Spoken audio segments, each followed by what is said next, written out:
Pemirsa, menghindari warga terdampak asap dari karhutla dan infeksi saluran pernafasan akut, puluhan wartawan di Kota Banda Aceh membagikan masker kepada masyarakat umum yang melintas di Jalan STA Mahmud Syah, Banda Aceh.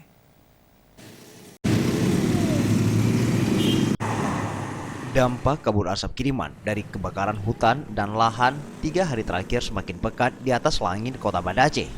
Dan kejadian tersebut menggugah rasa kemanusiaan dari semua pihak, mulai dari pemerintah, swasta, hingga jurnalis di Kota Banda Aceh. Seperti yang terlihat di depan Sekretariat Bersama atau lebih dikenal dengan sebutan Sekber, puluhan jurnalis, baik cetak, elektronik, dan online, membagikan 10.000 masker kepada pelintas Jalan STA Mahmud Syah, Banda Aceh.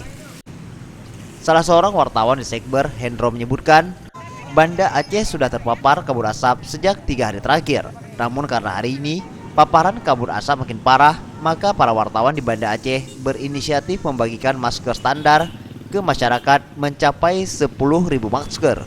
Sudah sejak 3 hari kemarin kita ketahui bersama bahwa kondisi udara di Aceh tidak begitu sehat.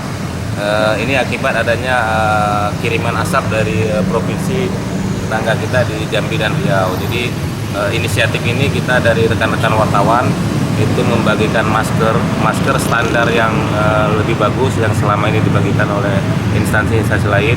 Jadi inisiatif pembagian masker ini merupakan inisiatif dari kawan-kawan wartawan yang di Sekber. Sementara itu, salah seorang warga yang menerima masker, Mariani, mengaku jika paparan kabut asap di Banda Aceh mulai membuat anaknya sesak. Sesak 5. Ada rencana bawa ke rumah sakit? Bawa ke jalan. Belum lagi bang, kadang baru jemput di sekolah kan. Kalau di sekolah ada dikasih masker? Belum. Sekolah belum ada di pagi bu ya? Belum. Sudah terasa sesak? Ini pulangnya sesak mak katanya barusan. Tim Liputan Aceh TV.